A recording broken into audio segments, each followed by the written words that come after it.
I like to lend my voice to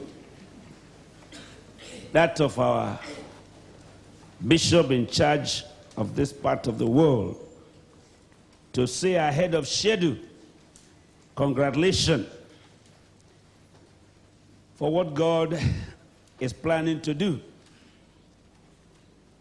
After these few years of my relationship with Christ, I found that whenever you want to take a new step, the devil would like to pull your feet back. But if you don't give him attention, he will never give you direction. And I'm glad that this is a ministry that we learn as time goes on. You are constantly going to face battle, but your name will be winning. If you don't know what it means to fight a Christian fight, read the episodes of Paul. I know when you read, or when I read, they say Daniel was thrown in lion's den. Oh my God. And he came out. You know how joyful you are to say he was thrown to lion's den, he came out. Then Shadrach, Meshach, and Abednego were thrown to the fire, and none of them burnt. You think that that fire is air-conditioned room because it wasn't you. It's very easy to read what God did with these great men of faith. And when I was a young preacher, I heard a preacher say, Paul said, in imprisonment often, in shipwreck, in beating, in biting. I said, God, for the ministry, I didn't know that when you answer the call of God, you completely face the devil headlong. The only time you never have problem is when you are tolling his part. Then there's no collision. But if you are going to go opposite direction, you are going to learn how to stand your faith and believe in your God. So tonight, for the remaining 42 minutes, I want to speak on what I call no price is too high for your dream. Let me hear you say no price, is too high, to pay for my dream. Can you say that by yourself boldly?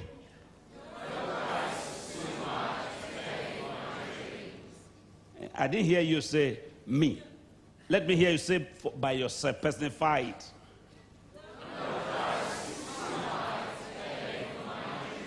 For me to pay for my dream.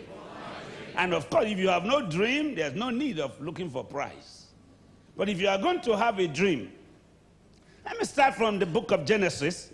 I'm only going to give 4 examples of 4 people in the Bible tonight. 1 woman and 3 men. The first one is called Joseph. And the Bible says, and Joseph, this is Genesis 37. Genesis chapter 37. And Joseph dreamed a dream, and he told it his brethren, and they hated him yet the more. Verse 9. And he dreamed yet another dream, and told it his brethren, and said, behold, I have dreamed a dream more. And behold, the sun and the moon and 11 stars made obeisance to me.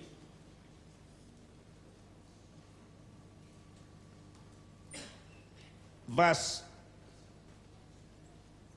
11. And his brethren envied him, but his father observed the same. Let me hear you say loudly, he dreamed. Again. Now, the first word we read here is that he dreamed a dream and told his brethren, and they hated him. Verse 9 said, he dreamed again yet another dream. If it was you and I in the world of today, and I say to you, David, I dreamed I saw myself in a brand new Volkswagen. That's a car Christians like to ride.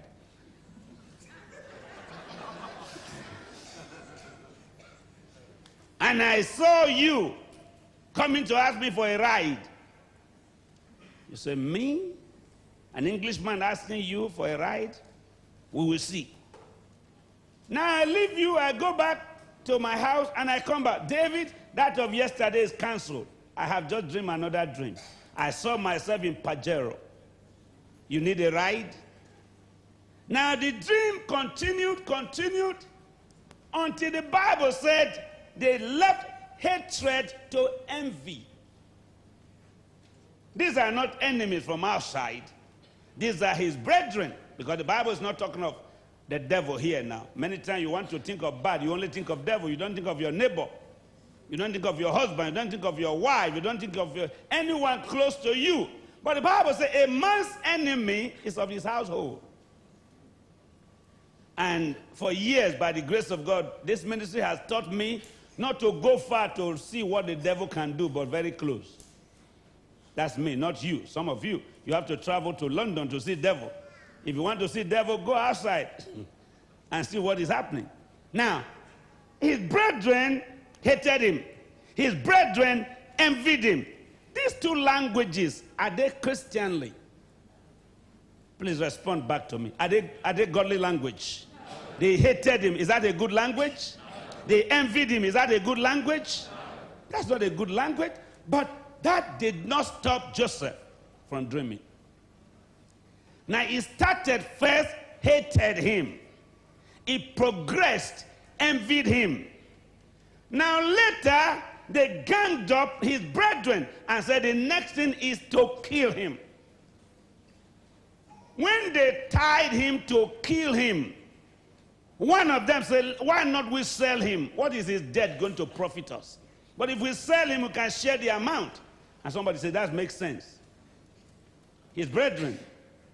Are you hearing what I'm saying tonight? His brethren. Say that with me. Decided to kill him. Change their mind. And sold him. His brethren.